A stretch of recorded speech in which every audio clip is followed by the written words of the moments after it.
This is a HeadGum podcast. Yeah, this week on the program, we're just four guys wishing we were never born because we're here to talk about Shrek Forever After. I'm Andrew Jupin. Steven Sadak. Shrekrick Shrekska. Cleese cabin. And we hate movies.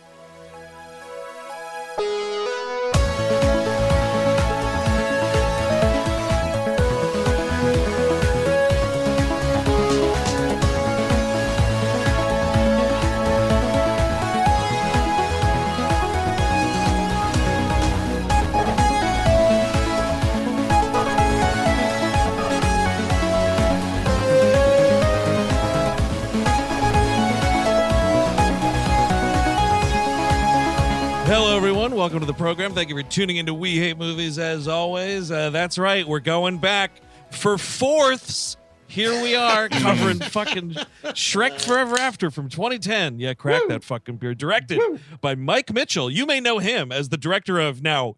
Sit down, everybody. Strap in. Put your seatbelts on. This is a fucking filmography to beat the band. Deuce Bigelow, Male Gigolo. Nice. Surviving Christmas. Sky High. Okay. This movie, then Alvin and the Chipmunks: Chipwrecked. Oh, God. Not even the squeakquel. They couldn't even get him for the squeakquel. Nah, Wait, part wait. 3, dude. That's part 3. There's a third one? Yeah, Chipwrecked. Wow. That's a theme month coming up. Oh, yeah. Oh, good Lord. Rodents. Let's see. SpongeBob SquarePants movie: Sponge Out of Water. Mm-hmm. The first Trolls motion picture. And you could tell that he would go on to direct Trolls from this, right? We got kind of a joke about the hair on Rumpelstiltskin at some parts. Oh, definitely. Can I ask a question?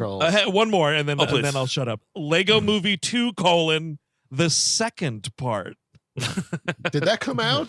Oh, it definitely did. Yes. I'm an old man. I'm like, what's that story? when I was typing down Lego Movie 2 into my notes here, I realized I don't think I've lost interest in a thing faster than those fucking Lego productions. Almost immediately. Like, if you Right? ever want to talk about something that should have just been the one thing and then leave it the fuck alone. But no, we had that. We had the Ninjago movie. We had the multiple Batmans. Okay. All the Star multiple Wars Batmans. Fellas, I just want to let everyone know it's okay to like a movie. It's okay to like the Legos. And Shrek, this is a big one. People hate us for doing these. People love us for doing them too. But Bigger than Ninjago, though, Eric? Are we going to say that's bigger than Ninjago? Shrek Forever After? I would say so. Eric, I don't know how you keep following the two people that get angry about this with us. But Honestly, you keep hold them in place. I don't know why. Well, I'm just letting you know I'm keeping thousands of people subscribed to We Hate Movies. This is, all your venom and bile that you shoot out of your mouth, Chris. Sure, yeah, just me. Quick question. How did we miss Forever After? Forever, man. Let's do it. Oh, yeah. Put a big fat 4 in there. Exactly, dude. Like a fucking 4. Now they're going to think it's British, though, if that happens. Oh, that's right. Everybody That's how you they can't, that's a problem. Did you see this shit, though? So where did you guys watch this? Voodoo, because Amazon has been like really annoying with I have to log on to 3 different things to rent something, so fuck you. Oh, yeah. Amazon for me, I think. I did Apple. So in the page on Apple where you rent it, they got something here that these motherfuckers, man, they really try to cover their ass, because it's like you look on IMDb or wherever, the posters for this, all that shit. The movie is called Shrek Forever After. Now, there was a thing, you read the production history on this, the trivia, whatever, to be believed or not. There were supposed to be 5 of these movies, and then Jeffrey Katzenberg was like, you know what? No, we're only going to do 4 because this story, according to him, was a good way to come full circle and finish the Shrek saga, whatever. Huge wet fart. Movie comes out, it does what it does, and then it's like, maybe there will be a 5th one, but maybe not. So if you look at the rental page, it's Shrek Forever After, and then someone went in with fucking masking tape and just taped up this other little part that just says the final chapter, which I guarantee you they will have some graphic artist remove that if they ever make a fucking new Shrek movie. But it's just this, it's so, I don't know. I saw that and I was like, you soulless creeps, you only fucking made this for money. There's no artistic integrity to the I mean, the creation of the stuff, the animators, sure, they did work hard on it, but like the reason why you made this movie is ka-ching, ka-ching, ka-ching. It's part 4, the final chapter, because in this one, Corey Feldman gets on top of Shrek's head and starts stabbing it. Well, because he has to shave. He shaves himself in the bathroom and paints himself green real quick. I'm getting murdered. The little weird boy put a machete through my big bald head. And then Shrek 5 is that kid trying to become Shrek, and then Shrek 6 is he becomes undead officially. Mm-hmm. I'm a fucking zombie. I'm going to hell. Now I've got to go to Manhattan. I'm fighting some man named Freddy. Not to get too far off course here, but just an FYI for you guys keeping it home, the feds keeping tabs. That was 3 people that said they watched this movie illegally, and somebody didn't say a word. I should say I was gonna try to put in. Of course, I watched my 4K of it. Of course, yeah, of course they did. Very good. It's very nice. You got that big old box set, dude. It was the 4 movies, all them TV specials, a Shrek-shaped dildo, the whole fucking package. I mean, literally, name a holiday. I've got a short Shrek movie about it. A Kwanzaa with Shrek. It's a fantastic. Oh my God. They did do some holiday cartoons, right? They did. They absolutely did. Sit down and let me tell you about the Maccabees really quickly. We got to cover those on Animation Damnation. We do. We need one of these for sure. Complete this saga.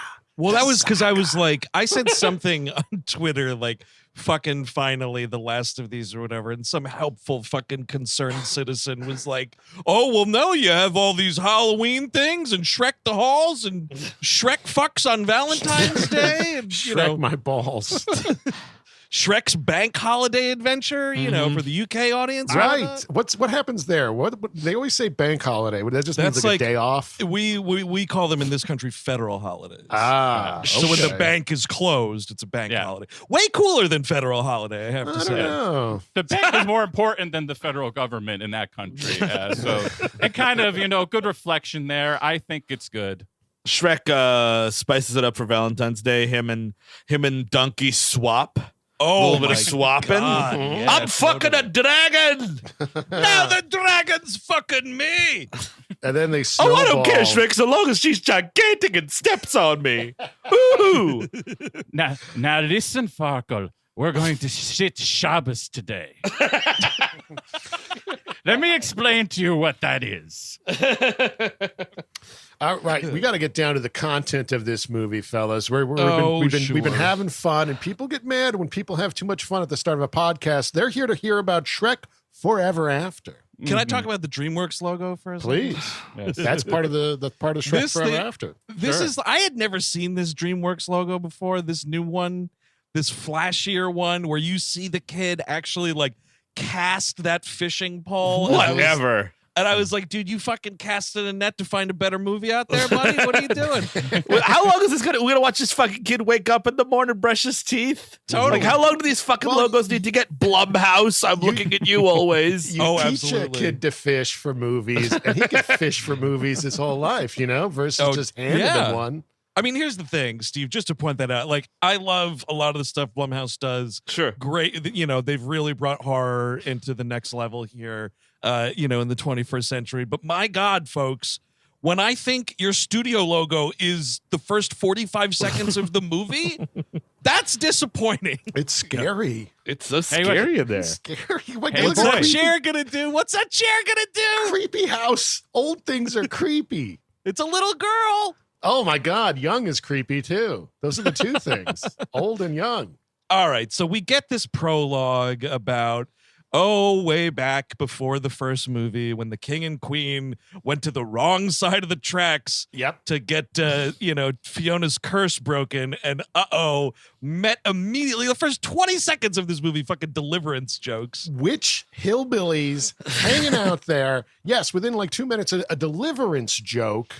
With the dueling banjos, the threats of, I guess, rape in this children's cartoon. The king might be raped and squealed by witches. By witches. Yeah. I was kind of like disappointed. Like this part of the movie, I was like, okay, this is kind of cool. We've not, again, this is something new, which is this movie doesn't have a ton of. So like that's cool. And like the idea later when the witches come back, they're all just the Wizard of Oz witch. But here, there's like interesting different witches. So I was like, oh, that'd be kind of cool because even like you find out you did look at the cast listing. There's like real people playing these witches, and you can't tell because they all look like nothing. Right. And they all have kind of like one line apiece and then just all go, so like Lake Bell says a thing and then laughs. Yeah. Later in the film, Kathy Griffin says a line and then does nothing but laugh. And you're just like, I'm really glad we're spending all this money on all these fucking celebrities to say one thing and then laugh. Kristen Schaal does one too. And she kind of has the most lines of the witch characters. I give it to them that like Rumpelstiltskin, which is it's weird that he's a villain. Like it's a strange turn for the character. Wasn't he always a villain? He was a hero to you, huh? I always liked him. I thought like more of I guess I never saw him this way. Like I guess it was just weird. Maybe I forgot the story and told. Well, the story is just like this. I mean, he's a lion fucking cheat. He gets you to do shit, you know. Yeah, good so and then far. It's like, ooh. And he wasn't. It's a fucking cool character, dude. Chris Cabin heel turn. Well, look, hey, I like you know, if I'm not gonna like Thieves, I'm not gonna like James Caan and Thief. That's I mean, that's a good point. Come on, please here. Maybe this guy's just trying to get married and start a family too. Maybe it's that's too bad James Caan didn't get to play Rumpelstiltskin. Oh, yeah, you're right. That is pretty sad. You better guess my fucking name, pal. You can guess that shit. Just beating him with a trash can. Well, it's interesting, right? So James Caan, you know, rest in peace, big celebrity. Could have done a voice in a Shrek cartoon because I think, you know, you got to be at least on TV for, you know, 3 seasons or up, or you've been nominated for an Academy Award or whatever. But like the interesting thing about this movie is it kind of accidentally proves that you should hire just unknown voice actors to do shit. Yes. Because Rumpelstiltskin is just played by the guy who was like the story manager. And when they were doing all of the storyboarding for the film, he was just voicing all the characters to like get them along and everything. And then they were like, hey man, you kind of have Rumpelstiltskin down, like why don't you just do it? And they're like, listen, this movie fucking sucks and it's repetitive, totally out of gas franchise. This guy doing Rumpelstiltskin does a good job, and it's a memorable vocal performance in a sea of celebrities who are asleep at the switch doing these voices. He's dedicated to it. He's really pushing in, but part of me does think, you know, you're coming down to the end of production. You're starting to like really get the voice stuff all synced up, and you're like missing a couple, and you're like, "Fuck, we're out of money." Hey, George. Hey, George, could you do a voice? Do you got a voice? Just let's listen. Put the broom down. Let's talk. Has anybody talked to the lawyers? Do any of them have a funny voice? Can we maybe get them in? Accountants. Then it was the trivia that. Apparently, they were thinking it was supposed to be Sir Paul McCartney, but there was creative differences. Really? Yes. What? I ruined your life, Shrek. That's right. What if you were never born, mate? You fucked with the wrong little troll, didn't you? Oh, I killed you, witch. I killed you, you little witch.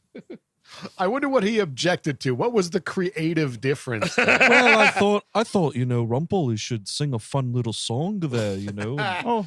You know, Mike didn't want to do it. He thought that my singing would outshine his singing. It's crazy we didn't have a giant musical singing number, because I think all the other ones do, right? You know, I was always just a Rumpelstiltskin fan, and I believe that he should eat the children. You know, that just seems more like... That's the Rumpel I know, you know. It's just so tired to see him as a villain at this point. I mean, we've had that discussion. It's over at this point.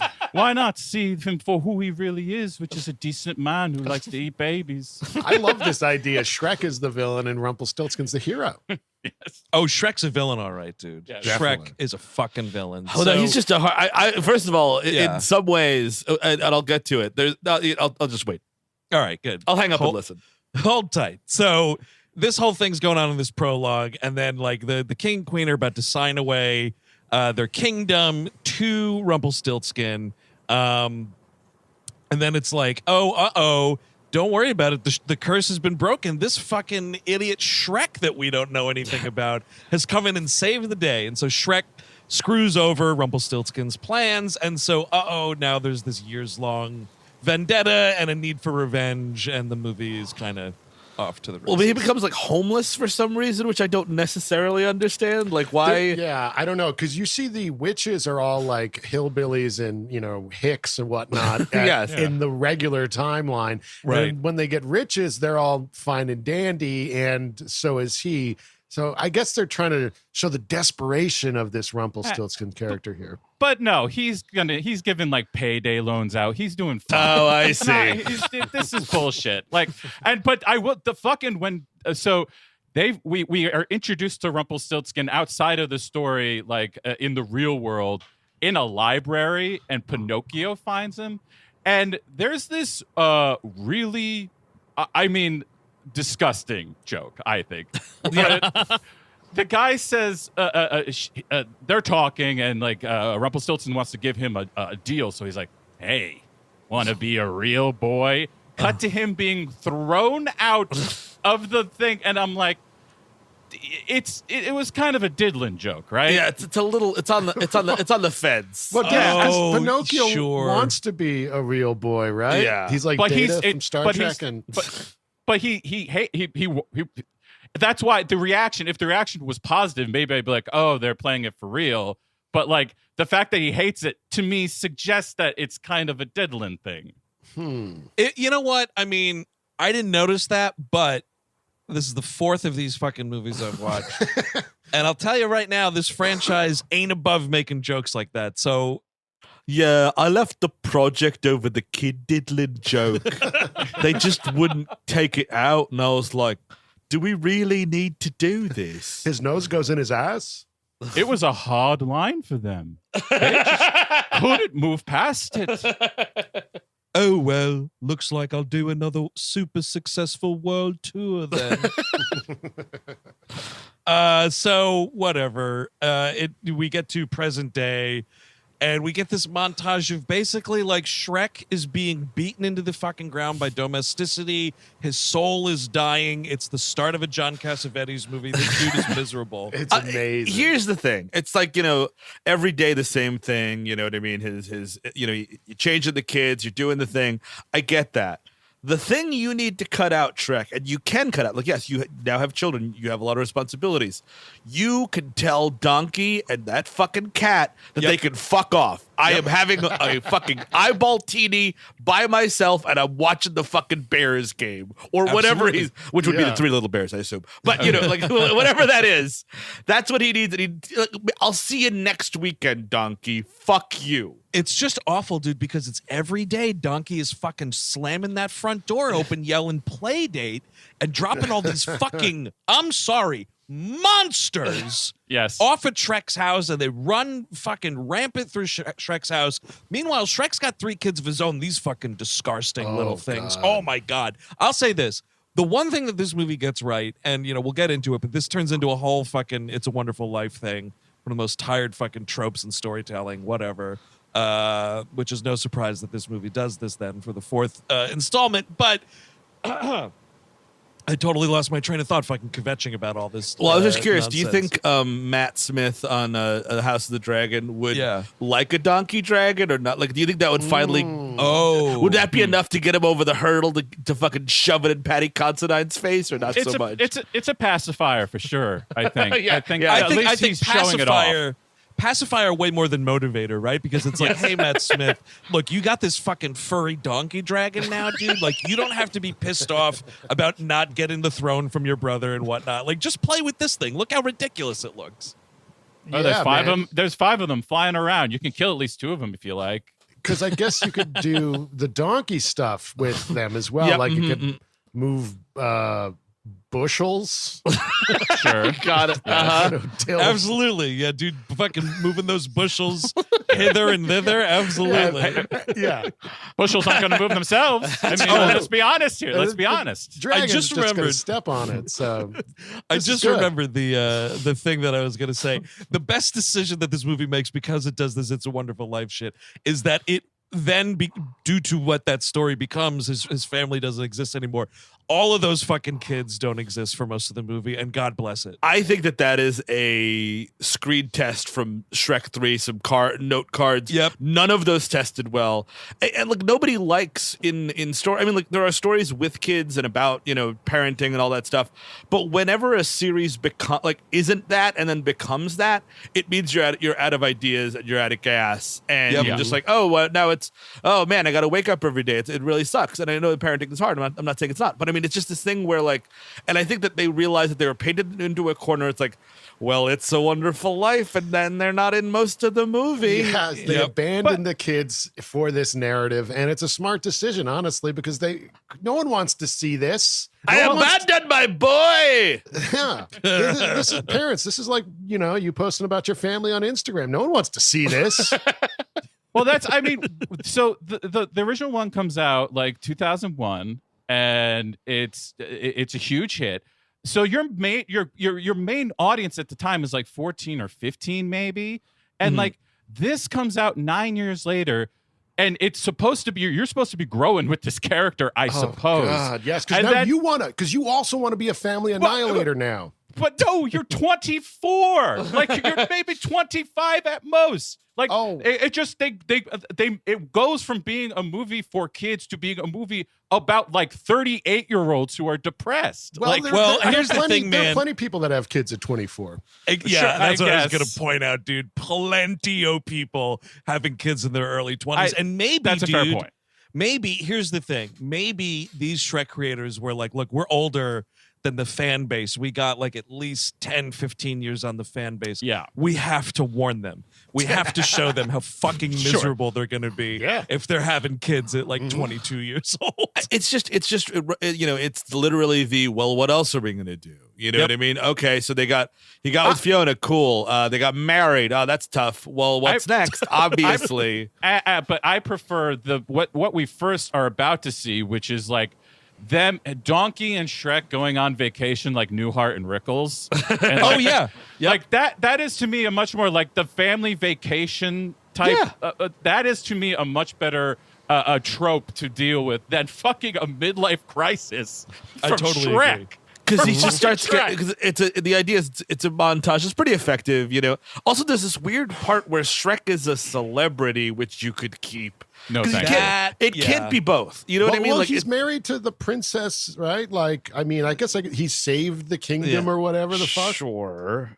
I mean, that's kind of dumb though, right? Like that whole notion of like, these are movies that are big, so everybody knows Shrek, and like we're gonna transfer that into the world of the movie where it's like now he's all of a sudden world renowned or kingdom renowned for his fucking Shrek ventures. He's part of the royal family. It's like going by, I don't know, Prince Andrew or someone, You snap a photo.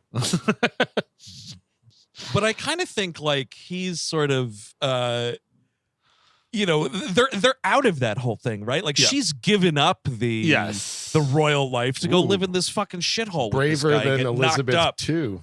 They're Meghan and Harry now, They're just let's get fucking $4 billion from Spotify and hit for the hills. We're moving to Canada. We're gonna make documentaries for Netflix. Oh, you kids are so talented. They'll never get a fucking minute of our podcast.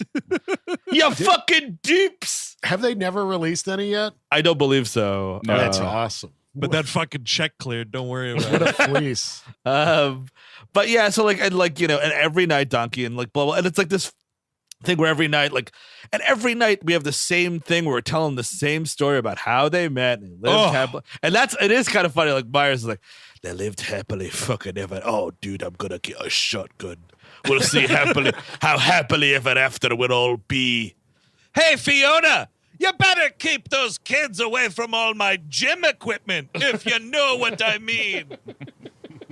Shrek Benoit. Yeah, I like No, that. come on. Yes. See, you know what? I love just it. fucking lightly referenced it with a nice little camouflage joke, and then you, Chris Cabot, like a fucking big green dump truck just fucking slammed right into this conversation and said Benoit. He pulled the camouflage off that joke. Oh, son of a bitch, dude. We're trying to have some class here, Chris. Yes. Oh, So sure. Yes. The idea- Shrek Forever After podcast is trying to have class. Pardon me. Whoop-de-doo. Mentioned Chris Benoit. Whoop-the-fuck. Hey, you know what almost made me throw up watching this movie? They have fucking Puss in Boots just singing around the fucking dinner table. This abysmal Bob Marley cover. Oh yeah, dude. Water, just get the fuck out of my house, donkey. Because that just lets you know for now and forever that song is gone and it belongs to sandals. You know what I mean? It's not a cool song to smoke a joint to. It's for fucking snowbirds and their fucking enormous guts just populating an island they have no business being near and just being like, give it to me. You're absolutely right. Those people need to be brought to task. We should, like, an ogre should attack those aisles or something. Oh shit. So yeah, he's fucking totally miserable. And then here it comes, man, the Cassavetes moment. They are at like this far, far away version of, I guess, Pinocchio opened like a Chuck E. Cheese kind of place. And they're having the kids' like first birthday party at this thing, and it's fucking crazy. The kids are running everywhere. There's people asking Shrek if he can roar on cue, like he's a fucking circus seal. I kind of like that kid. He's kind of fun. He's disgusting. He's a little disgusting shit boy. Oh yeah, He is. he is. It's a wonderful shit boy. And what's his It's voice? a wonderful rendering. The dad, I think, is Ryan Seacrest, if I was looking at the Yes. Oh really? Okay, yeah. credits right. But that little kid's got like that little. Yeah, do the roar. Yeah, I'm smoking cigarettes to be kid. That, I think, is the director himself just doing a quick like voice that sounds more like a fart than a human being. Yeah, that's cool. I was hoping it was Tom Waits. We got him back, folks. Oh yeah, wasn't he in one of these? No, they No, just, they just put used on Larry- a song. Oh, that's right. No, Larry. I was thinking of Larry King. Sorry. Yes. He's in this one too somehow. Briefly, yeah. They Yeah. probably just used fucking already recorded audio or something. Yeah, because he was secretly dead by then, I think. In 2010, no, I think he died more recently. Well, than I that. was just a hologram from Oh, 2010 to I'm 2021 sure. when he did die. Sure. It was a hologram, just like the Queen for a little bit. That's true. So it wouldn't be a Shrek movie without bodily function jokes right up top. He's trying to change in the montage. One of the things he does is change the baby's diaper repeatedly. Right. So there is you shit your diaper joke, and then like a fake out where you think he's getting piss in his mouth. but it's just, like wow. a toy. I was about to throw up. I was just not having it. I would piss in his mouth. And then there's also a moment when he's using the outhouse and the Star Tours knocks yeah. into it, and everyone's just watching him fucking take a greasy shit. And it's like, oh, finally, my fucking DeviantArt page come to life. Yeah. You know that this thing is on run out of gas because like Cameron Diaz like better out than in, and then he's like, oh, that's my line, and I'm like, dude, I gotta get the fuck out of my own house. Absolutely. So he freaks out at this birthday party because the three little pigs that got invited decided to make little pigs out of themselves and Can I- ate the fucking birthday cake. Yeah, go ahead. Just really quickly, just in the montage, you see Shrek like next to Fiona, like, you know, despairing, and he's got his shirt off. He's Sure got does. this like, A, we got Shrek nipples. B, like, is he like shaving his chest and it's growing back in? It's like a 5 o'clock shadow. Like, also, like, I don't know, dude's hairless. Let's leave it alone. I can answer all this. Oh, It's please, really yeah. it's really terribly animated. Got it. That's your major. But like, yeah, I guess they're just trying to give him new details because we've seen him so many times at this Yeah. point. He like, does it's have just a 5 o'clock gross. shadow through the whole movie. So Yes. he's got that on his chest, you're saying. Do Yes. you think his pubes are 5 o'clock shadowed? Or Yeah. Oh, yeah. He's like, he's manscaping down there, dude. look at my landing strip. Getting a V shape, getting it pointing towards. Follow the trail to paradise. Trying to spice it up. Paradise being my unkempt bush. And he's definitely uncircumcised because he lived in the swamp. Of course. Yeah, you're not circumcised in that ogre. And I just wonder how big it is because I feel like people would be exaggerating in their mind. I feel like reality Shrek, it would be kind of average, if not small. Really? I'm just thinking, What, you know, what do you, like the what do way you have this debate? Penis size, you mean? well, because you watch the other movies, my friends. This guy had no confidence. You know, I feel like if he had a fucking swinging hammer, Sure. it wouldn't have taken that long to kick out all those people from the swamp. I you know what? I could go either way on actual dick size, but I think he's got like a full Art Garfunkel down there. I don't think he's trimming at all. I think it's about as bushy as it can get. But later in the film, we see some even bigger ogres. One played by John Hamm, and he's probably got a fucking grandfather clock chiming down there. Here's You know? John Hamm in every reality has a fucking hammer. That's how that works. You just Yep. Animated, live action, whatever. Dude's got a huge dick. It's in his contract. but yes, he does destroy the cake, which is it is a real like yikes moment, because like he does do the roar, and like you think that's gonna be the blow up, and like everyone cheers because like nobody cares. Right. But then it's just him smashing that cake is, you're right, it's Cassavetes-esque. Yeah. I'm telling you, dude, he's ready to fucking get on a plane with his buddies and go to England to fucking escape it all. All that was missing was him having like 3 or 4 beers around the party earlier. Yeah. Oh, definitely. Hey, donkey, get over here. We're going to force this German waitress to sing us a song. She's just crying. Poor Donkey and Puss are just like, okay, we're just, he's going through it, I guess. He's just getting wasted, just like, I could have had her. Yeah, she's been looking at me all night. If I wasn't married, I'd fuck her. I was like, no, dude. Meanwhile, Go Fiona, home, dude. Go home. Meanwhile, Fiona is dancing with Seymour Cassell and is having just the best time. That guy's a smoothie, man. Look out. How could you be dancing with Seymour Cassell? He looks like he fought the Civil fucking War. He's got character, Shrek. Oh, man. But what Shrek fucking says to her is, I used to be an ogre. Now I'm just a jolly green joke. Yeah. And she tries to say to him, like, why can't you just see that you have everything? And he's like, it's a fucking... He presses the nuclear button here, man. Yes. Because he's just like, you know what, Fiona? I regret ever saving you from that tower. Yeah, that's a tough one. Dude, your fucking ogre marriage is over. I should have left you for dead. Yeah, totally. What a fucking asshole. Our hero, ladies and Drop gentlemen. dead, bitch. That's literally at the end of the movie, because I'm like, obviously everything's going to work out. I'm like, how is he ever going to come back from that one? He doesn't have to, because it goes back in time. So like, Yes. that is the only savior you have is time travel. If you say something like that, Wait a second. I've got a time machine. I'll just go back early and warn him. Don't say that horrible thing to your wife. You know what, Fiona? Your new best friend, the dragon, should have ate you when she had the chance. Oh, man. And so he like fucking runs off into the woods. He's like, if I don't get away from them now, I'm going to burn down the whole pizza parlor. do you think about like there is a pedophile ring underneath it? The thing is about, and that's the tone of this movie too.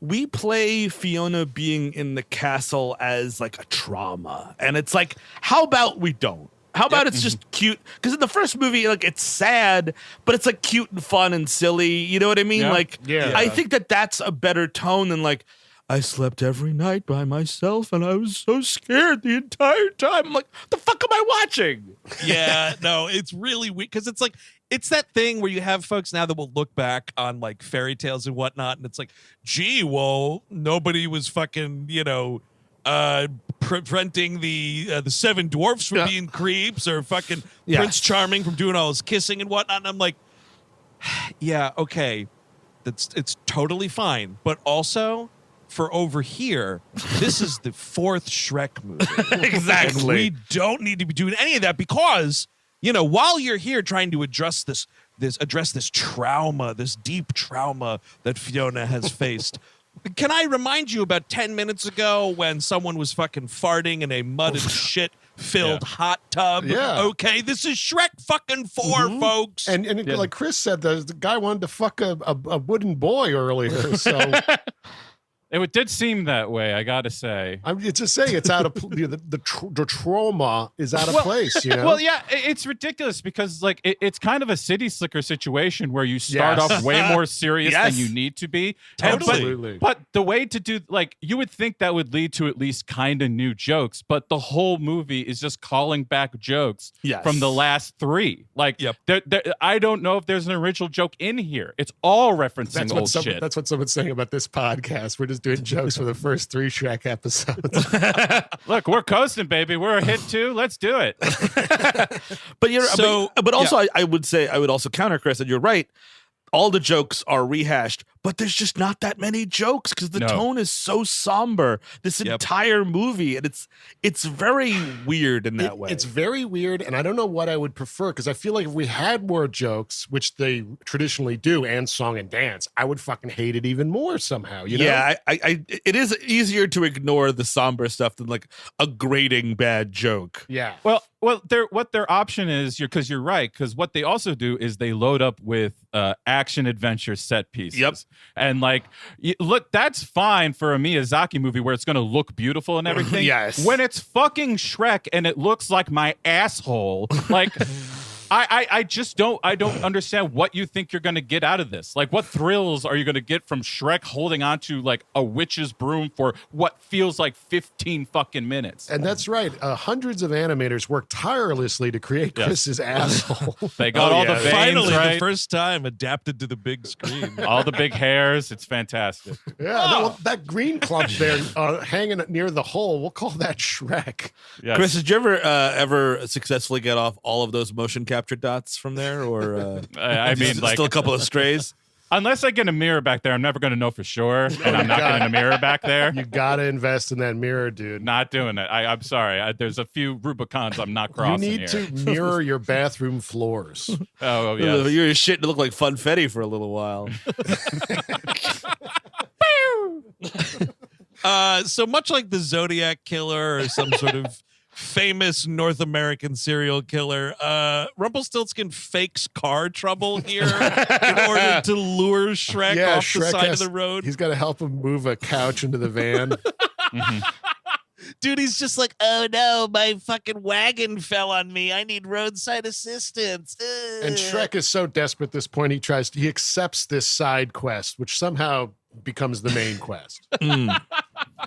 Well, the main quest before the side quest was like he just had to get as far away from that pizza parlor as possible because he was going to kill his whole family. Yeah. So this side quest, I think, is more of a story. Unfortunately, the blow up is so funny that like he couldn't keep it together for this one party, so his life is just gone. It's pretty cool. It is pretty cool. I mean, it's literally, you do need, again, like, Marty, you ruined your life at a birthday party. Oh man, again? Aw. So this is when a deal starts being struck upon. Yes. Mm-hmm. That's right. Because Shrek is like laying it all out on the table for this fucking total stranger because they get shit-faced on eyeball martinis in the wagon. And Rumpelstiltskin offers him a solution here. Hey, man, how about you sign this little contract, ogre for a day. You can go be an ogre again. And all I need from you is a day from your childhood. It can be one you don't even remember. You're not going to miss it. What's the deal? Sign on the dotted line, Shrek. So what is it that he want? Like, I guess it is just scaring people is what he misses. Which I would love to do that. When they do this montage of him having that ogre power back, no one cares about Shrek anymore. He's scaring the whole village. Like, I know. Just like Shrek, you love scaring children. You like just getting in their face and making them very sad. That's right. I mean, but like it would make more sense. Like what this is supposed to be a thing. A holder for is sex. Yes. Or like eating. Is it actually eating humans? Like because that would be funny. It's sex is not part of the equation. It's like the whole thing is like. I miss being able to, like I was fucking 22 going out to the bar every night. It's that guy. I miss my life before kids, which, by the way, for Shrek, his life before kids 100% did not include sex. But also, he was an incel in the swamp.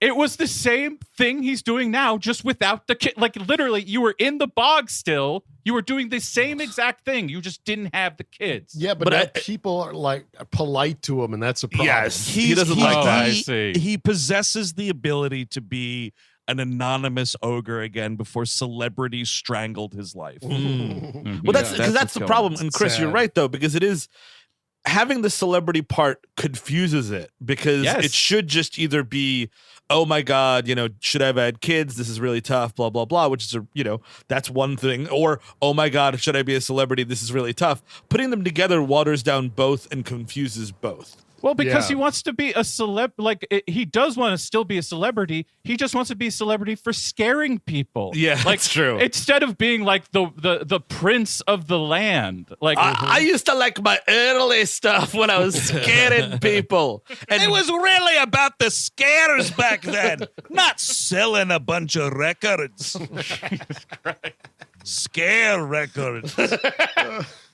oh yeah, I didn't like the way that they suggested that a solo career couldn't be just as good as your career before that. I just didn't like. I didn't like the implications of that. I mean, I truly think it's one and the same thing, though. Right? Yeah, 'Cause sure. It's all about like what his life is, and that is both the celebrity, people aren't scared of him, and then the time constraints. He's got kids now. All of this to me was just saying like, I wish I was younger and could be out at the bar every night. Yeah. And you know, because right now whatever. his life is a double-edged dog shit. Yeah, Dog shit from both ends. everything's taken care of. He never has to work. He does not work. Period. Like Yeah. real hell. Shrek's going through. Okay, I'm collecting unemployment. no, I mean, she's got, dude, you know what? Yep. You look up Fiona on Wikipedia. She got a nice hyperlink on her name. Like, oh, where's Fiona from? Oh, she's the fucking queen. She's got a nice inheritance that they're fucking working off of. Yes. By the way, nice. Yeah, you're going to be mad at your wife, who's incredibly loving, probably fucks your brains out, and supports you financially. How dare you, Shrek? in Piece that, of but in shit. that living situation, do you think they're really fucking that much? Aren't the kids like? No. Isn't it like one room? It's a studio. I think that's the problem. He's Right. fucking, you know what I mean? Like, you need to drop these things off with the donkeys. You know what I mean? On a weekend. Yeah, But this is on fucking Shrek. If that's your problem, then you've got to get adventurous, and it's on you, Shrek. You go and have sex in the mud bog. go out into a tree. Go fuck on a tree. Do anything, and leave the kids alone. Because I mean, they're monsters. They're gonna be fine. that's true. They will be fine. You can just like chain them up in the backyard. Yes. Well, Me you don't and have to Fiona shame. are gonna go into a hotel and check in under assumed names. She's Mrs. Johnson McGillicuddy, and I'm FBI agent Anderson Sislak. And we're going to have hot stranger sex all night. I'm gonna pick her up at the bar. Oh, do you think your husband will be back soon? Oh, what if he found out about us? This is what Shrek 4 should have been. Hello there. Are you in for the plumbing supply catalog conference also? Why, yes, I am. Then let's get fucking. I'm the best at cleaning pipes, especially ogre pipes. Can I buy you a bog drink? Also, you know what?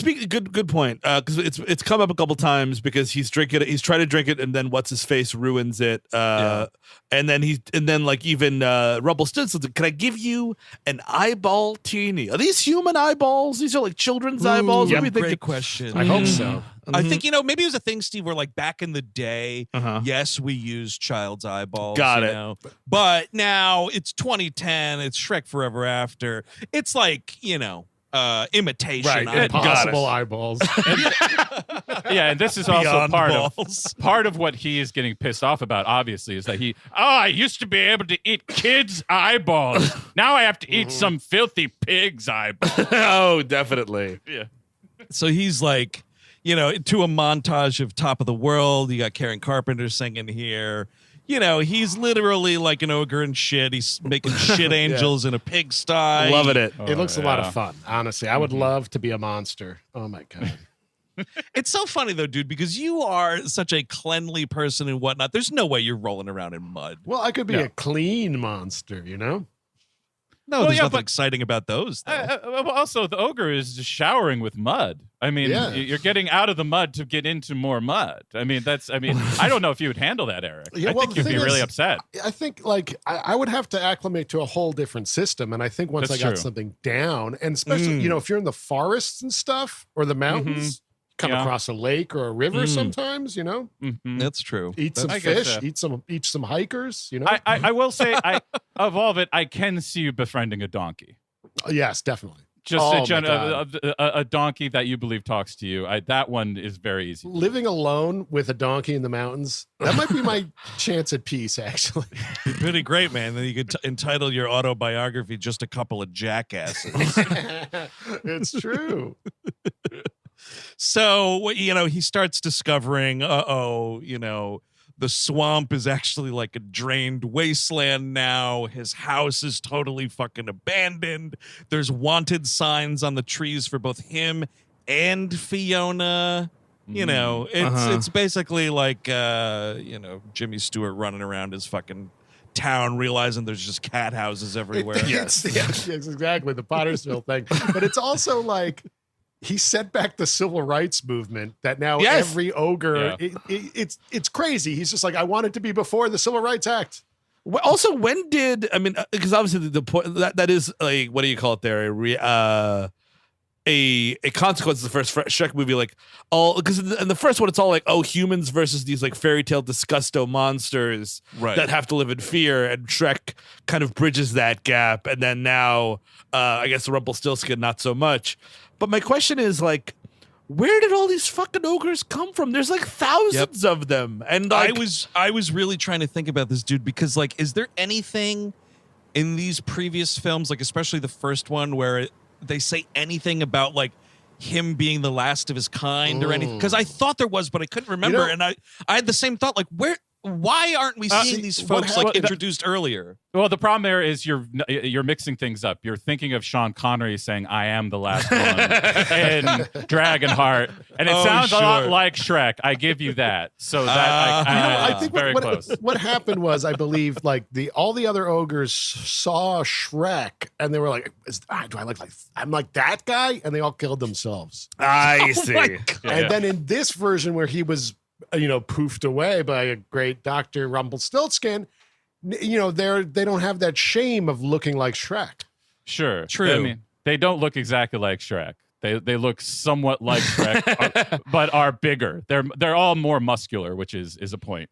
Yeah, a lot of physically fit ogres, especially that John Hamm ogre. That was doing it for somebody. He was so hot as Brogan. I bet you someone is obsessed with this guy. Oh, absolutely. Why does this ogre have such tight pants? In the design, I don't understand why this Brogan has tight pants and a little bulge there. Because that's the one that's being voiced by John Hamm. Oh, okay. You should make the bulge bigger then. The bulge should be much bigger. The Shrek getting captured, you have this big, one of the many action sequences where these two witches, and they have like spawn chains that have like teeth on them and Green Goblin pumpkin bombs. And I'm like, dude, we're fucking gassing this ogre. It's just like, what am I watching anymore? Like, where is it? Shouldn't they be like making Nike jokes or something? You know what I mean? Like they have Nike sneakers or something cute like that. Wow, Shrek in chains. This is pretty upsetting. A fucking Smash Mouth song would fix the mood immediately. Exactly. Yeah, no, and I also like your idea, Steve, of Rumpelstiltskin making the world a Nike sweatshop.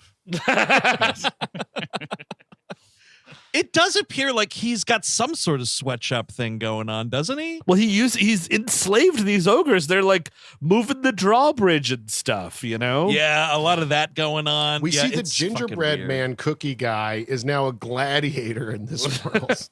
Yeah, well, I mean, because that's the thing, right? This is the Pottersville thing of like everything, because it's under control of Rumpelstiltskin, much like alternate 1985 ruled by Biff Tannen. Like everything is fucking shit. Everything is fucking terrible. And the only ones living high on the hog are the people high up in society. So here we go, folks. The movie in some way is trying to say something. One day there was supposed to be a giant green hulking ogre and a donkey. And I was supposed to give him one of these.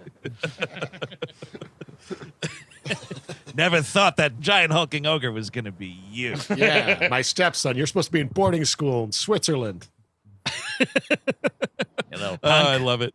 Oh, the fucking thing with the gingerbread man that I thought was like kind of funny is his whole thing is, yeah, he's all like tough, like gladiatorial kind of looking, but he's fighting off animal crackers for the purposes of gambling. Which is pretty Yes. funny. I'd watch a little short about that. Like Disney Plus keeps making all these horrendous fucking Simpsons shorts and whatnot. Like Lisa plays the saxophone with Billie Eilish and whatever the fuck. Dumb shit like that. Maggie versus the Very Bad Day. Yeah, all that. It's fucking abysmal, right? Do those with Shrek, but it's just this shit. It's like gingerbread man in death fights for gambling. Yeah. And it's like 4 minutes. He's killing cookies, eating them. Yeah. So you have cookie cannibalism. Oh, you know? that's cool. And then he goes cookie crazy. Yeah, exactly. Cookie Thunderdome, I'd like. You know what I mean? Yes. He gets Yeah. dough Exactly. dementia from eating Dough other lust. cookie flesh. Oh, wow. It's like I'm absorbing all their cookie life forces.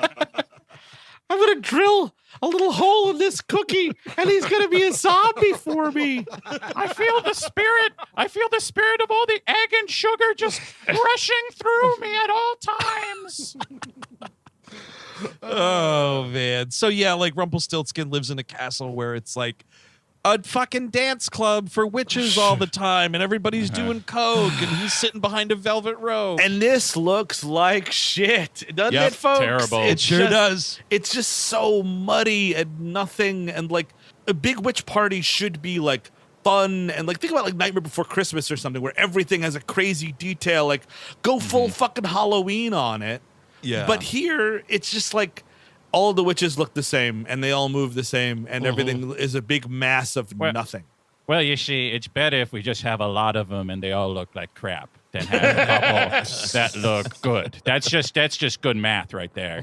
It reminded me of in the late 90s, I was really interested in fun screensavers. You know Sure. what I mean? Everybody enjoyed a fun screensaver. Yeah. And I would get fun screensavers for around the holidays, you know? So like come Thanksgiving time, you know, a little Tom Turkey walking around on screen, that's or fun. Christmas, you have a little Santa Claus or whatever. October, you know, Halloween time and whatnot, it'd be like, you know, here are the mummies walking across the screen. Here's a Dracula. They're all having a party. Like, we're talking like 1996. Yeah. It basically yesterday watching this dance club sequence kind of reminded me of that. Just a bunch of poorly rendered witch and other pseudo Halloween characters kind of dancing. A flying toaster went by. Yeah. I mean, to your point, they all have about the same detail as the dancing baby. Yes. That's about the level we're dealing with here. And like, but then because Rumpelstiltskin's the main character, they're like, okay, he can have big eyes and maybe a little bit of a face, but the rest of it goes down to shitter. Yes. And so they bring him to Rumpelstiltskin. It's like, oh, Shrek, what are you doing here? And Shrek fucking puts it together. He's like, you took the day I was born. And it's like, yeah, sure fucking did. And Rumpelstiltskin says to him that at the end of this day, Shrek, when the sun sets, your fucking green ass is dead, dude. And in case you can't fucking get that through your head, here's a gigantic, ridiculous hourglass. And it's going to do some fun stuff, and that's going to remind you that you die. It's almost as if this movie has a clock, you see, and that's the clock.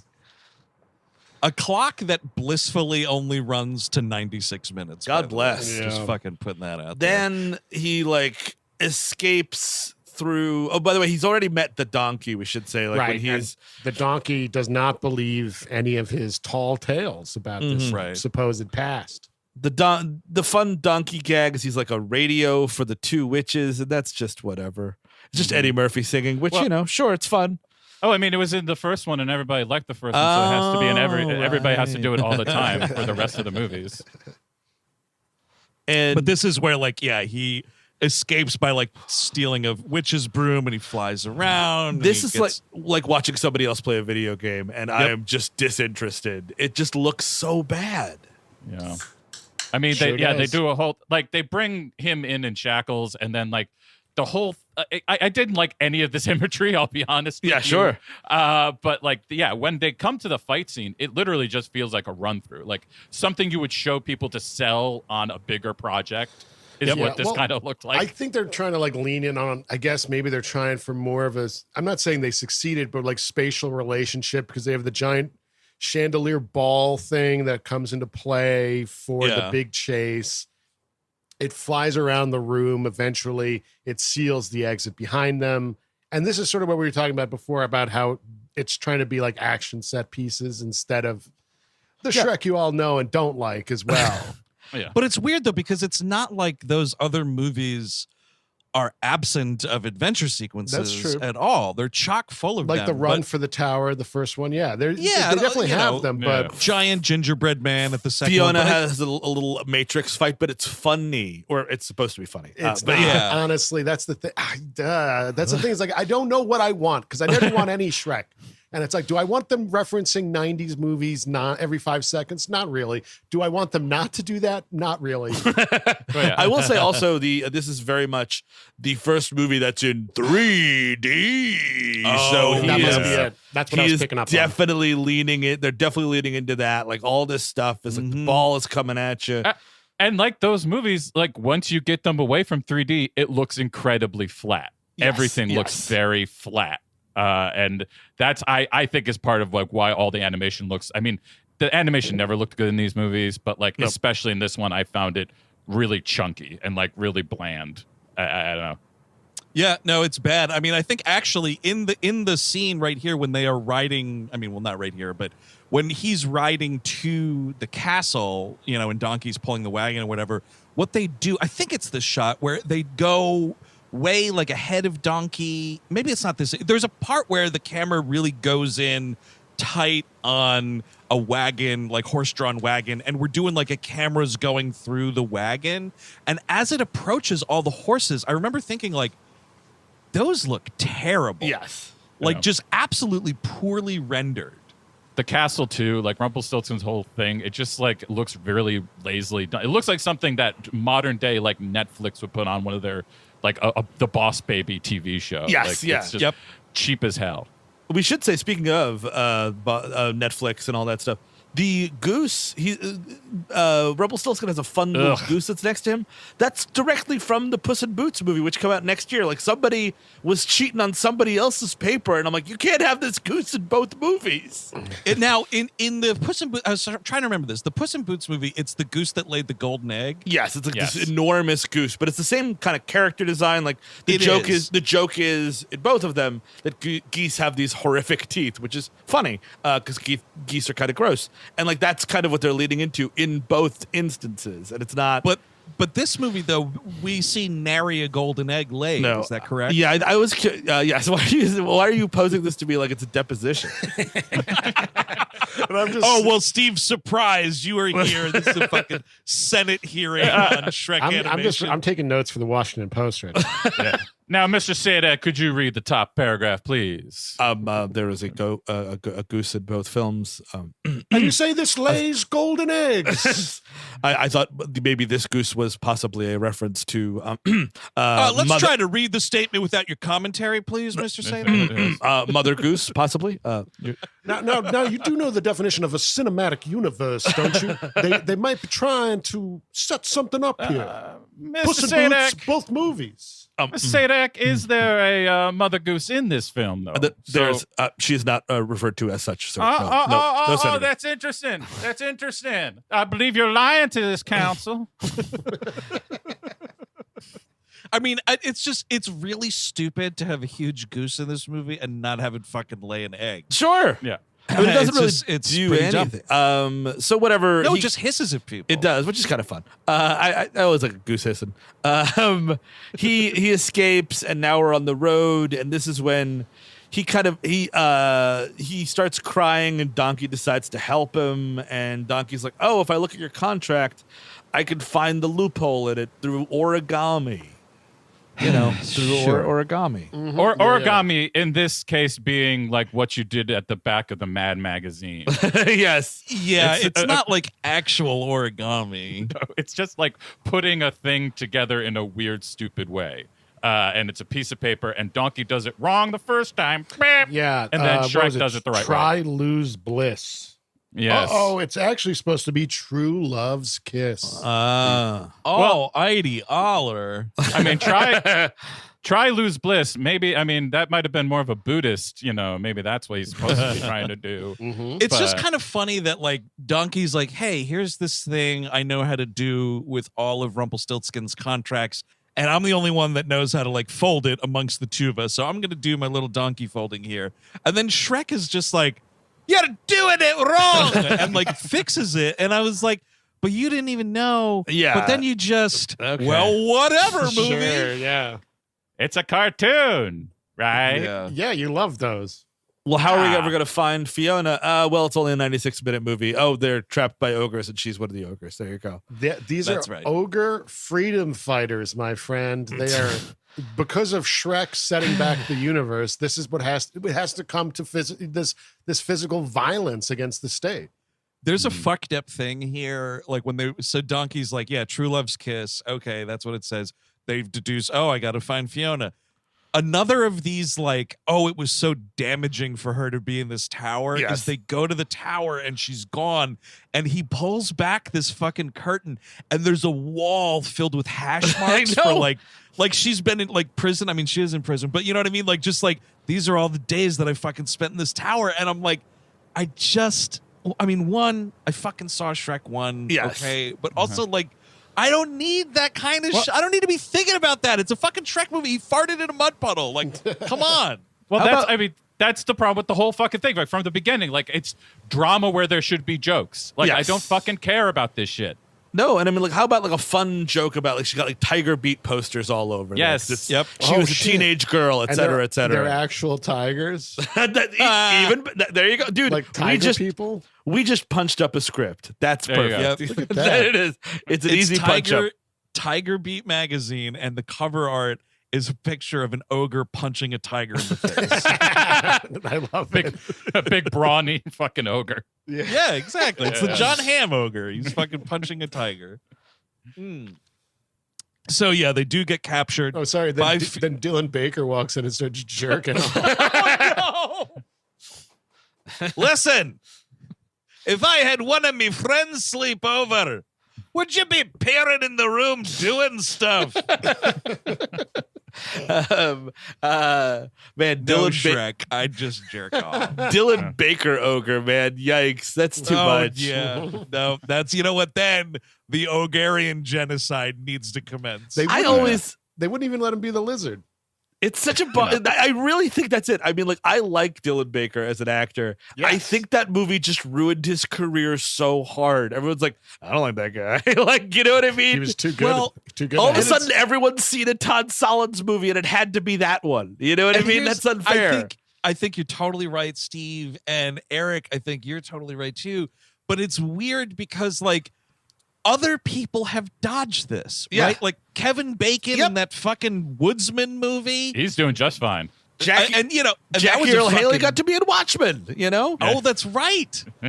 I mean, it's just, and it must only be, Eric, like you said, because he did it so well. He That's- did do I mean, it so well. It made an impression, and I think probably that definitely derailed the lizard. I think that it probably in a world that happiness does not come out in, he does get to play the lizard at some point. Yes. But I will say, he took those talents to TV, and he's been doing fantastic. Okay.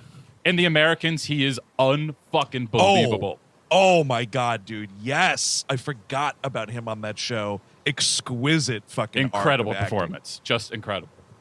So yeah, we're in what is like oddly, it's like an underground city almost filled with these resistance ogres. This is where we indeed meet John Hamm as Brogan and Fiona, leader of the resistance. And when she comes out, it's slow-mo, the wind is blowing, she's got long red hair, all this shit, and Shrek is just horny all over again. Yep. Those big green animated titties are bouncing, dude. So Oh, don't worry about it. absolutely. I mean, Wow. you're 20. Is it cold in this underground resistance bunker or what? Hey, you 24-year-olds, you liking that? Huh? Yeah, I bet you're liking that. You like Laura Croft? Get a load of Laura Barft. Pardon It's the me. ogre lady. Oh, sure. We're gonna Mad punch. Magazine. We're gonna punch that one up too. Don't worry. Yeah, about we'll it. work on it. Well, I mean, wouldn't it just be you like Laura Croft? Here's Laura Crap. Yeah, I'm laughing at that. But even still, but I mean, Yeah, like, no, it's not great. It's not great. Look, you know. we're stuck in Mad Magazine here a Well, little I bit. was but- using barf to try to get towards green. Sure, I see where yeah, you're I going. see that. 'Cause Yeah. I thought you sometimes- just wanted to talk about John Candy. Movie, I do want to talk about John Candy. He probably puked green once or twice, maybe St. Patty's Day. Oh, for sure. Oh yeah, Oh, too many absolutely. fucking green orange whips. Remember they dye the beer sometimes or whatever? they do. Yep. Yeah. They do They indeed. dye the fucking river in Chicago, which is crazy. it's very. What are you guys gross. doing out there? Yeah, I don't know. So They should put a bunch of hot dogs in the river. That would do it. no, we're not having another hot dog discussion. It's a river of hot dogs. Oh yeah, drown me in that, baby. There's would be some dirty water dogs. I'll tell you that much. Oh, totally. I ate this hot dog and got cancer. It'd be cool if you could go fishing and just pull up hot dogs. I got a six-pack here, hon. I pulled up a six-pack right from the river. And then Oh, spill- they're ballpark Franks. Throw them back. oh, these cocktail weenies, they're not big enough yet. Put them back in the water. A guy next to me pulled out a bratwurst this big. Not kidding you. A bratwurst this fucking big. I gotta put the mounted, put it on my wall. Maybe some soggy bread down there, too. All Some right. buns happening. So also we've got Craig Ferguson shows up. Not Craig Ferguson. I always Craig Robinson. Craig Robinson. I always do that.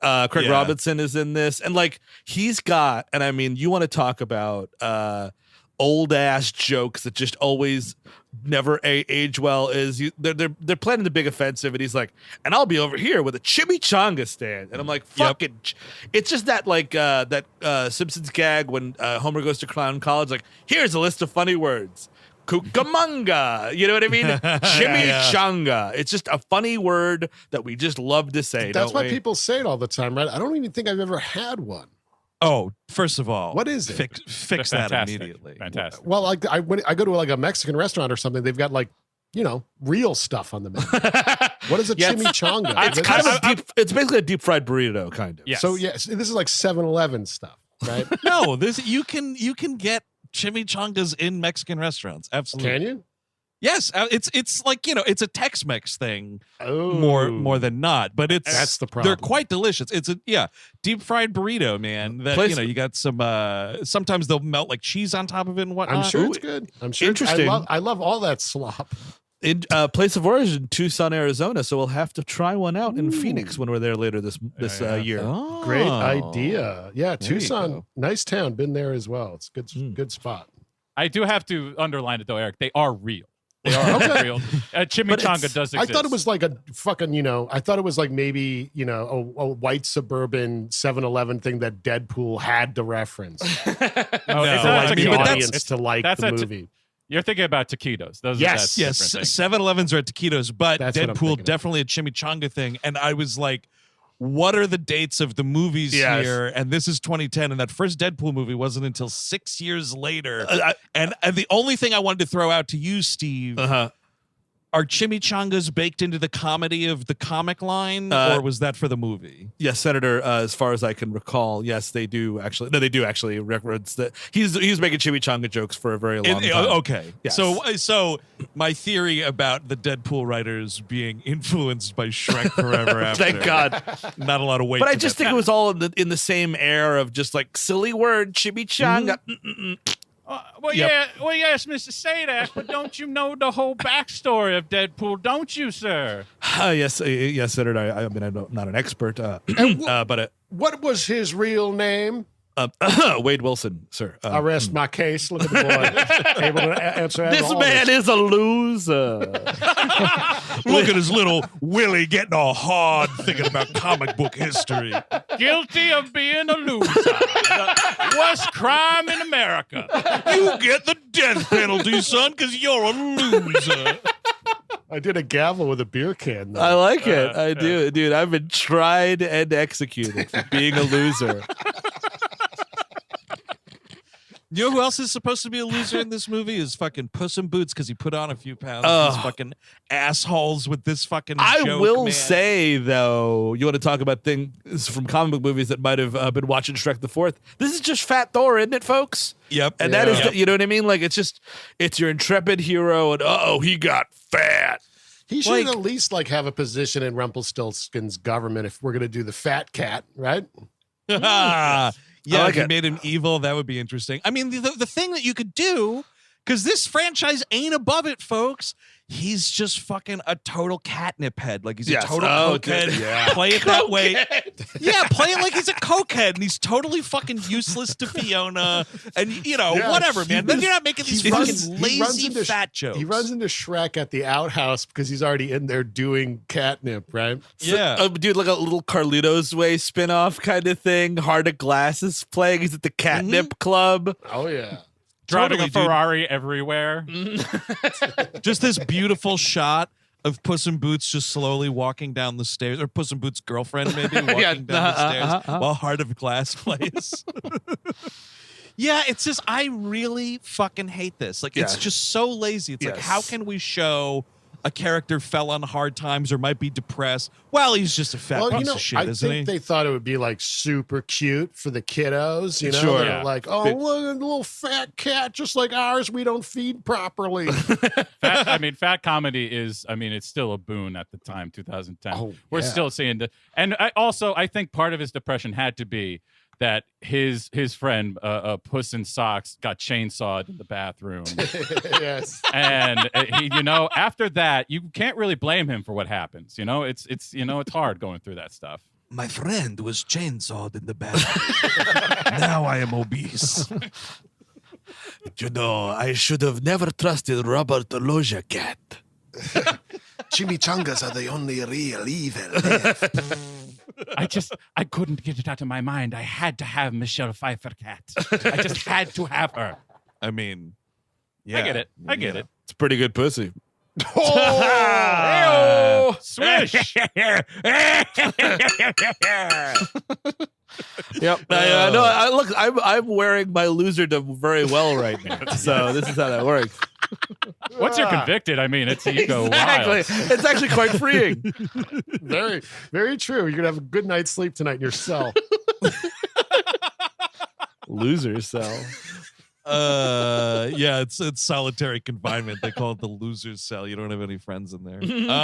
So all of this yeah. is me trying to avoid having to bring up the Pied Piper doing a flute Beastie Boys. Oh, dude, that hurt my asshole. Dude, I tell you, I am not a praying man. I am not a praying man at all. When that fucking music cue happened, I got on my knees and looked up to the heavens and I said, God, I promise I will never make fun of the fucking Kelvin timeline Star Trek movies using the Beastie Boys ever again. I am so sorry. You know what's funny about that is I did essentially the same thing, but I got down on my knees, looked up, and I was like, God, you're clearly not there. I'm just going to say whatever for the rest of my life. See you later. One good note on this, though, it's like the Pied Piper comes in as this badass bounty hunter, which is funny enough of an idea. But hey, they keep him silent besides the tunage, right? So look at that.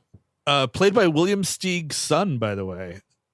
The flute part. Yes. He just basically William Steig, the guy who wrote the Shrek Kids book. Yes, he's New York royalty, and his son, obviously, if you're New York royalty, has to become a jazz flutist. So that's how that works. What else are you going to do? Of course, yeah. That's your job. That becomes a job, Man, What are you going to do? Start doing a tenor sax? No. You're going to do a flute. A jazz flautist. Talk about the only true evil left. Oh, man. Yeah, so they play that Sure Shot, and all the witches have to dance. Yep. And that proves that how good he is, and we now have to pay the piper. And then I guess he's going to go off and try to get these ogres. This is, of course, after Rumpelstiltskin has just killed one of his witches by throwing water in her face. Yeah, that was pretty surprising. I was pretty nuts. okay with that. Yeah. I mean that it was kind of had it was kind of untouchable scene, I figured. Yes. That's what they were trying to reference. Oh yeah, it's fucking Kill Bill. Yeah. That whole thing of like the villain is having a board meeting with all the supporters. The Joker does similar activities like this, where it's like there's someone who's underperforming, and to send a message to the rest of the goon squad, you fucking kill that underperformer horribly in front of everyone else. Love that Joker. Hell yeah. And again, like it would be cool if you've got Kristen Schaal, I think Mary Kay Place is one of these two. Like just make these witches look like characters, and then like I'm like, oh, what are the witches up to? As opposed to just like a room full of fucking Halloween store witches. Make one an actual character, maybe as a right hand, woman Yes, or whatever, exactly. and build that relationship up with Rumpelstiltskin and do like something. maybe she's fucking disillusioned with the regime, so like she flips and helps Shrek or something. Right, or like feeds intel to the resistance, et cetera, et cetera. Exactly. I Look, mean- we're doing it again. We're fucking fixing the movie. I mean, speaking of the resistance, we get back down there. Donkey's down there as well now. And we get a Guillermo del Toro moment here. Yes, where we do. I almost had a heart attack. This is so haunting. But more eye trauma here, huh? So Donkey Oh, is yeah, drinking okay. stew, I guess, and pushes the physics of he pushes the eyeballs up through his nostrils so they come out the tip of his nose, and then the shot is the eyeballs in the nose and his jaw talking for about a minute. And I don't think Wes Craven has anything on this. I don't think anybody's got anything on this. Yeah. I saw that happen, and you know what I did? I went, real monsters. See, it's terrifying for us who know about organs and stuff, but for little babies, it's like, like a cute Teletubby type of moment, I guess That's so. true. Yes. Very cute. The advice that Shrek has been given, by the way, is like, oh, well, listen, if this whole thing is you want to get close to Fiona for this true love's kiss, the way to her heart is working out and training for the big D-Day operation they have coming here.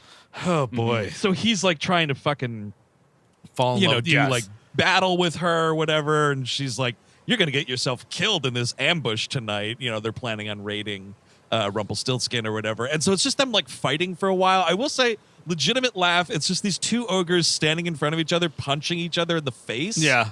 Kind of funny. Kind of. One, because I'm a sucker for somebody calling somebody by the wrong name. She calls him Scott at one point. I laughed. Yeah. It's funny. It's like the easiest way to get a laugh out of me is a popular character. One person gets his name wrong. It's always gonna happen. Oh yeah.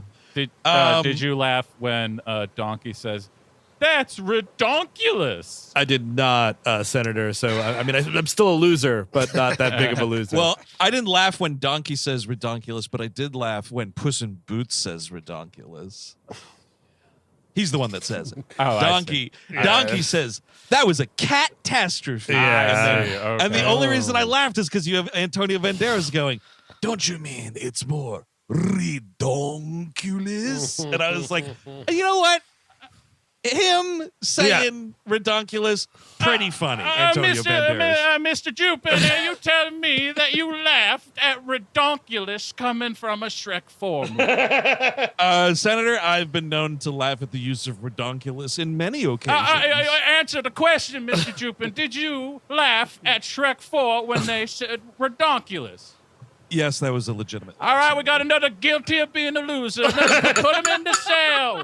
We need to get another cell going. Put them in cells next to each other. Let them talk. They won't be able to talk about nothing because they're losers and can't hold conversations. Dude, I need a fucking Edward R. Murrow to expose you fuckers for your loser witch hunt. You're not fit to wear that uniform, you loser. Good night and good loser. I also like the idea of Antonio Banderas not as being a non-native English speaker, not really getting that joke. I'd be like, "Cómo se dice redonkulous?" Yeah, I don't know. Maybe Melanie Griffith was a big user of redonkulous. That's true, yeah. Oh, I used to hear it around the house all the time in my last marriage. So around here we get Shrek and Fiona spar each other, and Shrek is a bit clumsy, we come to find. Mm. Let's go to the clip. Interesting. I wish. Well, I was already talking about them punching each other in the face. Oh, what other okay. clumsiness happens? Yes, but this, Yeah, look, he's, like, but this is falling over also the clumsiness, and just want to circle back to that, Andrew, because the violence very close to sex, and this cartoon wants you to know it. Mm-hmm. They Well, want they're to flirt fighting. They're Yes, flirt they're fighting. flirt fighting, for sure. Yes, that's the We thing that's happening. interviewed a medieval historian to see if the fighting in Shrek Forever After was realistic. You fucking see this shit? What? What? No. You Pardon see me? this shit? Some motherfucker was like, we interviewed someone to talk about whether or not the violence on House of the Dragon is realistic. And I was What? like, Who cares? motherfuckers. It's a show with dragons in it. Pardon me, did you ever happen to read the title of that there show? It's got a fake animal right in there. Yeah, you're sentenced to being a loser. We've got it. We got him. I mean, it was, I don't know if it was IndieWire. It was somewhere. It was like, we interviewed so-and-so who's got a PhD in diddly fuck about whether or not the violence on that show is realistic. And I was like, folks, I don't know, review another movie that you didn't review, because this fucking clickbait shit is embarrassing. Having gone over the documents, watching the first 2 episodes of House of the Dragon, seems like there is magic in this show. And if there's magic in the show, why are you talking to me about realism? Why are you doing that? It's a magic show, sir. So they do this sting operation, and it turns out it's a total fucking setup job, because in the carriage is not Rumpelstiltskin, but it's actually, the Pied Piper, and we get yet another action sequence here.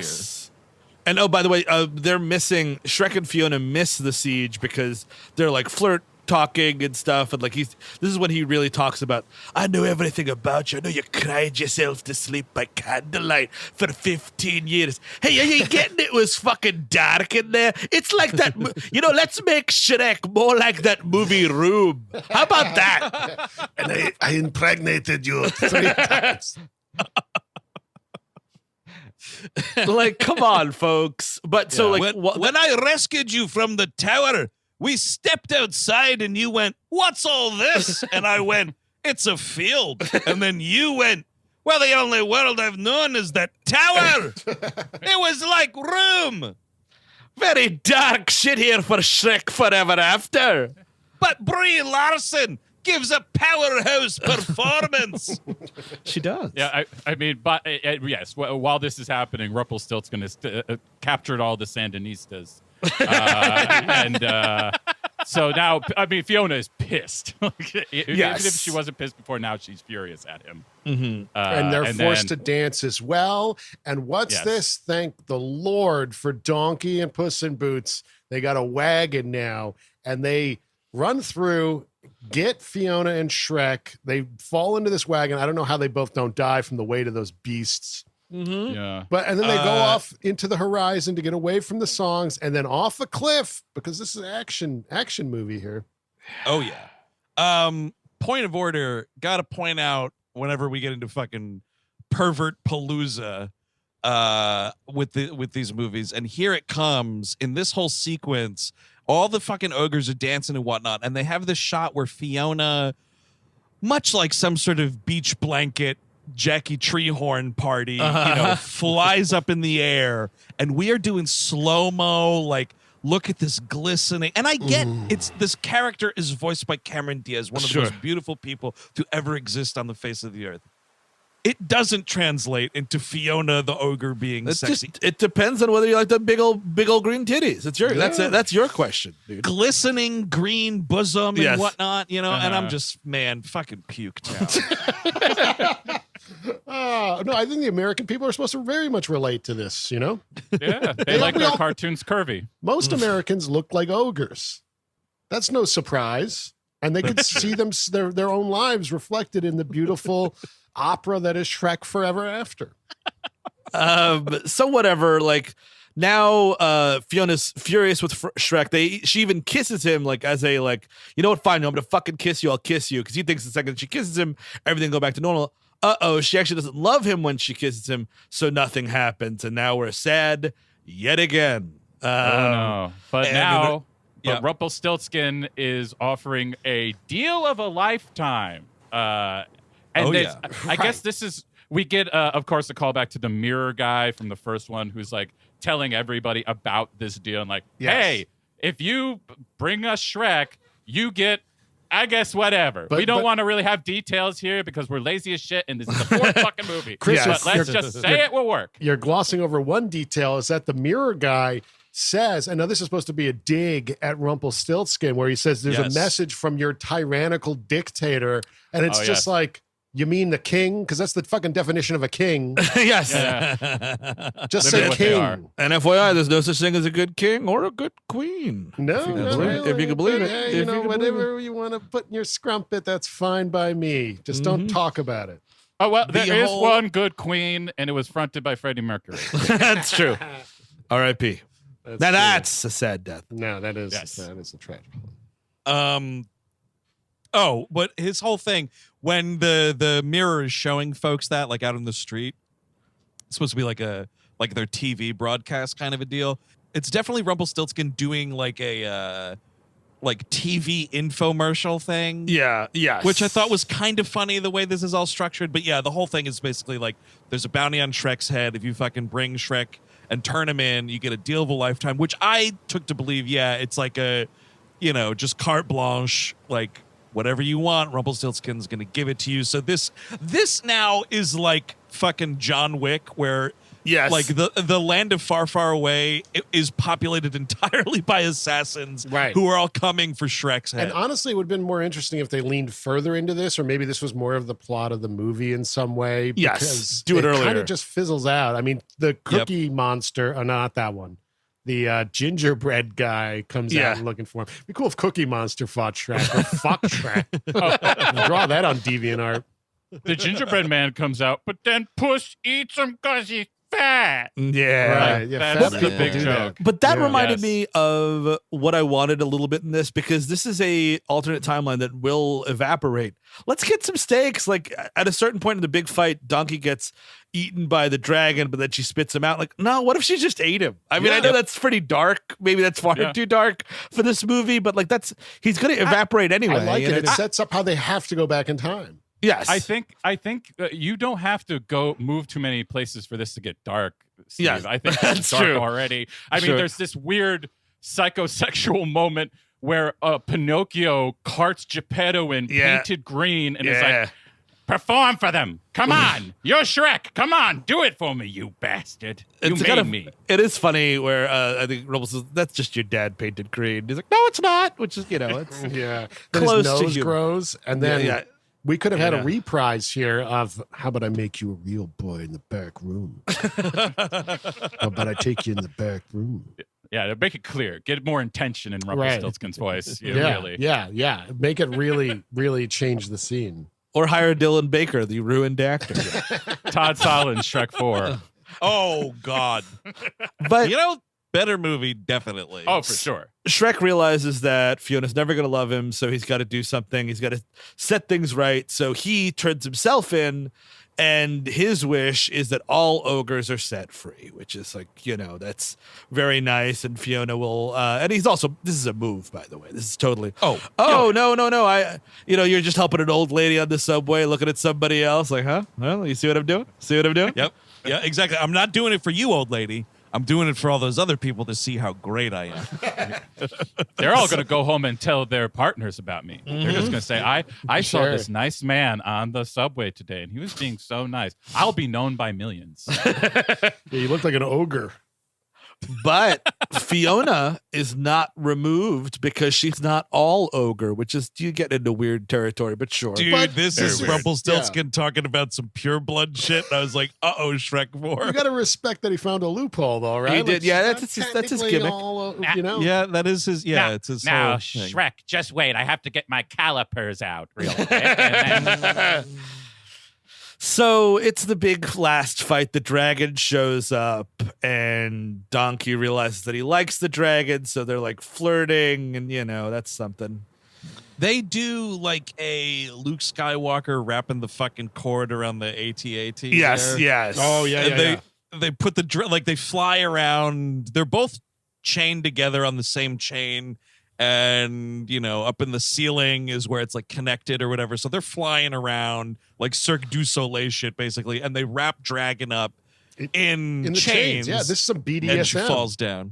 Yeah, so doing it for somebody. It is absolutely. Meanwhile, all the ogres have pulled like a Trojan horse situation because Rumpelstiltskin is getting a new huge like disco ball delivered, and then all these ogres pop out of there and start fucking and fighting and whatnot. It's a big battle scene at the end of your Shrek movie. There's not a joke to be found. It's awesome. I love it. Love it. Fantastic. Well, the joke is you paid for it. And they win, but like the sun is rising, and it's like, we never fell in love, and Shrek is. I want to mention real quick, Please. Steve, that the chimichangas came into play at the last They fight, sure too. did. Thank God. They're being thrown around and people being hit by them, and laughs abound.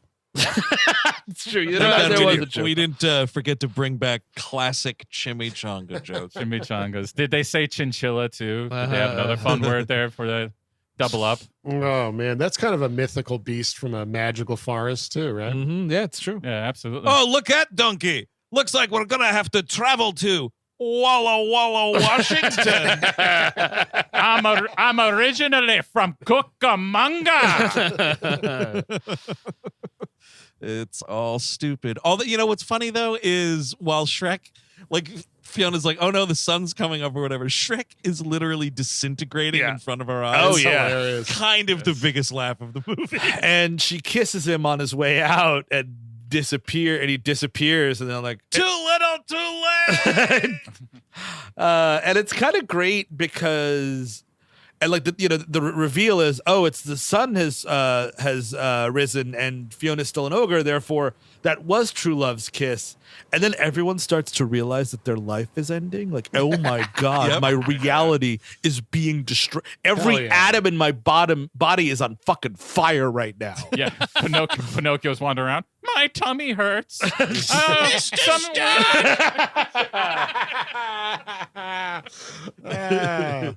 Shrek, why does it hurt so much? Shrek and him are in his fucking spaceship for some reason. Sure. Somebody save Huey, Dewey, and Louie. Somebody get them. Oh God, this hurts so bad. Oh no. The way we cut back to the real timeline is we get the screaming, the roaring Shrek ogre at the birthday party again. Yep. So don't bother dealing with having to tell your wife that you fucking wish she was never freed from her bondage. There, Shrek. That whole fucking fireball conversation never happened. Lucky Shrek, dude. It'd be funny if you just did it again by mistake. And by the way, I've learned nothing. And another thing. This is inside this guy, and all it's going to take is a couple eyeball titties before this comes out. Maybe it's out at the birthday party. One of these fucking kids breaks their toy at Christmas, and here it comes. That's right, dude. Because sure, we're back now. Everything's fine. He's like, I've never been better. He's like, you fucking saved me, Fiona. All this shit. But listen. This is only one birthday party. Exactly. There's fucking 3 kids. And you're right, Steve. Those eyeball martinis, man, they're out one night. They're trying to have a nice family dinner out at Buca de Beppo swamp. And, the kids are going fucking crazy. The bread basket hasn't even come yet. But Big Papa Shrek is already 4 eyeball martinis deep at that Buca de Beppo. And he fucking loses it on that waitstaff. They've never been so sure they should have had a closed kitchen area in their life. Because that open kitchen, Shrek's coming right through there. All them chefs getting beat up. Oh, yeah. I didn't know, the king came to peace with Shrek. They're kind of buddies now. But I still don't believe that he's like, you know what? Maybe we put a few nights on them just to make sure Shrek doesn't get out of line one of these days. Or that, if some fat boy comes up to Shrek and says, do the voice, a knight can behead the boy. Well, something.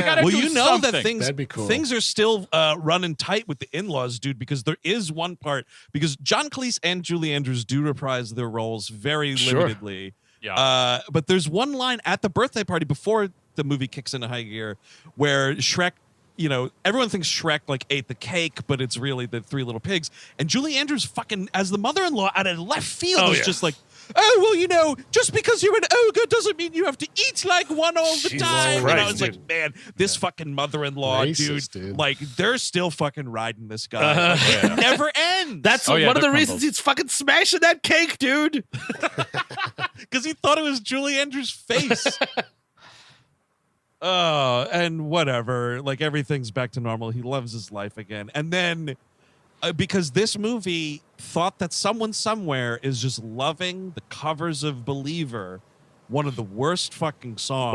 Wowzers. IMO. Yeah. I hate Yes. this fucking song. It sucks. great. And this It's- cover and sucks this time, too. Is this Weezer It this is, time? yeah. Doing terrible fucking cover. Yeah, it's Oh, dog wow. shit. Oh, wow. Weezer did something terrible after 1999. I can't believe it.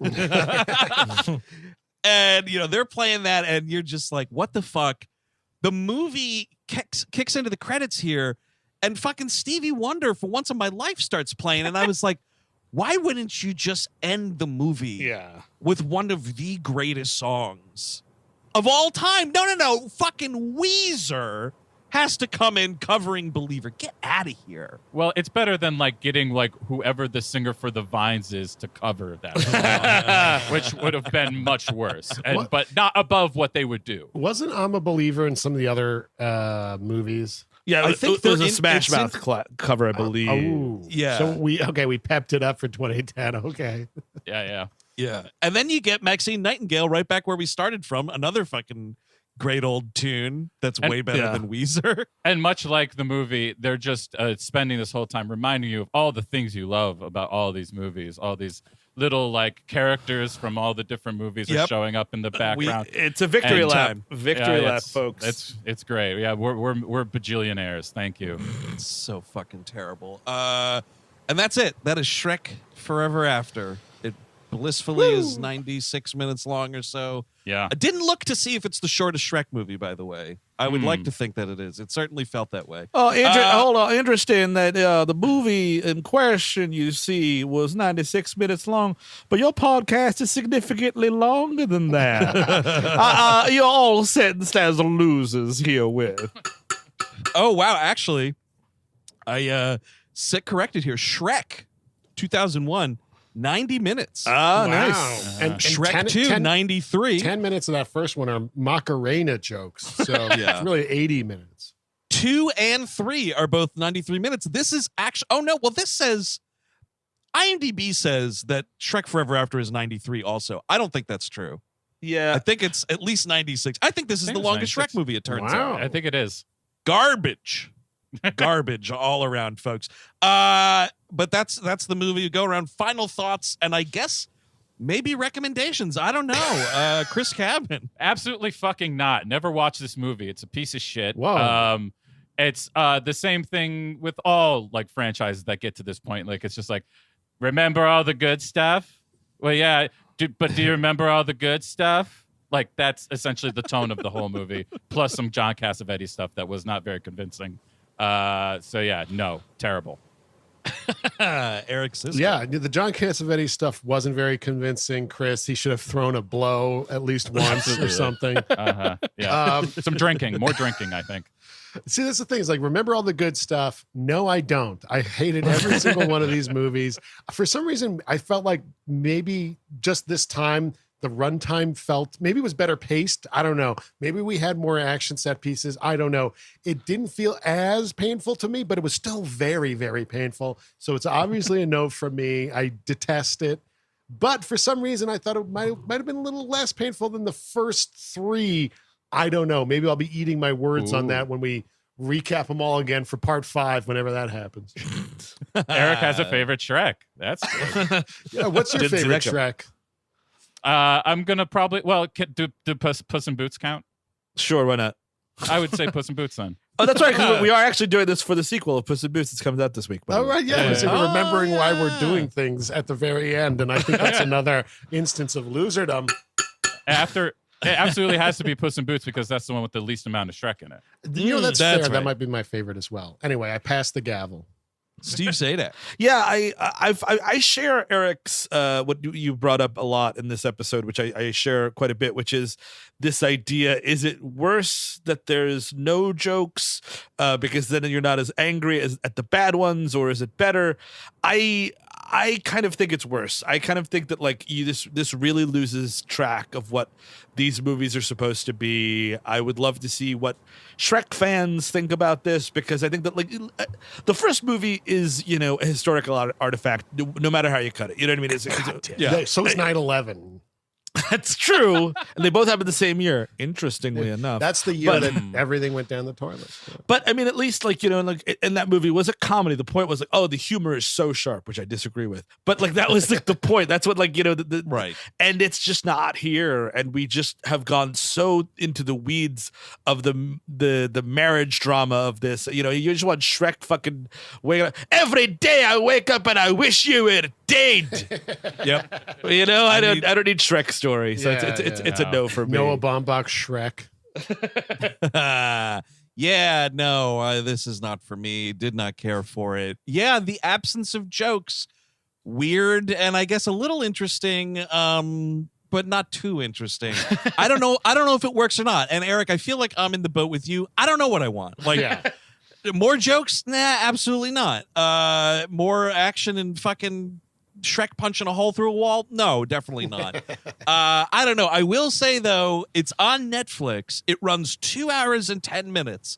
A filmed performance of Shrek the Musical. Oh, can we do this? With Broadway legends Brian Darcy James and Sutton Foster in the lead roles. We got to do this. Maybe next year or the year or whenever Shrek 5 comes out. Maybe that's when we do that one. Oh, God. You got to go back to the swamp. We might have to go back to the swamp. Steve, I hear know, you grumbling over there. Oh, I'm grumbling. If it's the exact same story as the first one, I might also grumble. Okay. Yeah, no, I'm sure it probably is. I never saw it because it always looked terrible. Anyway, that is going to do it for Shrek Forever After, of course. Wretched franchise that is not for us.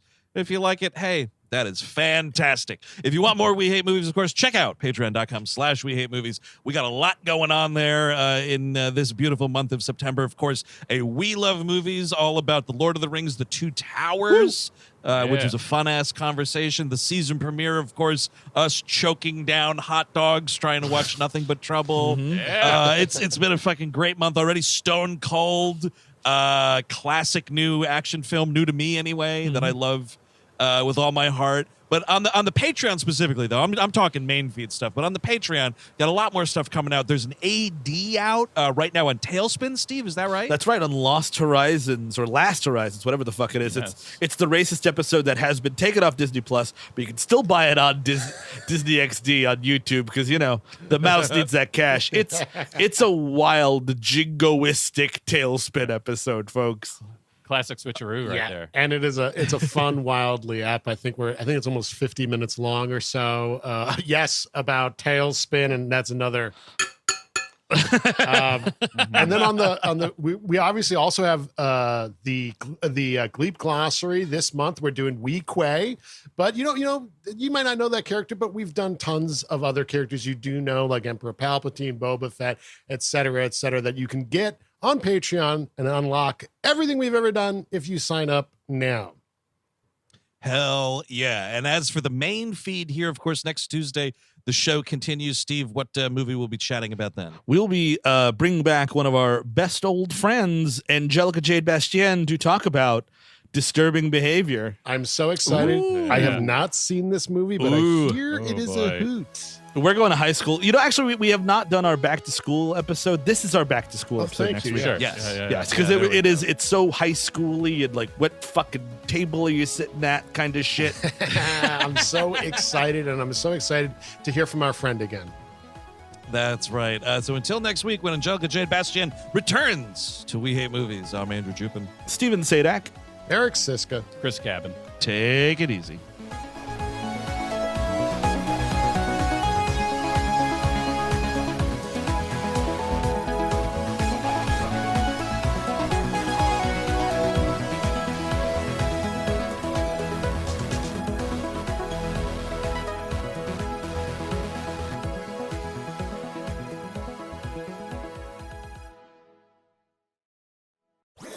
That was a headgum podcast.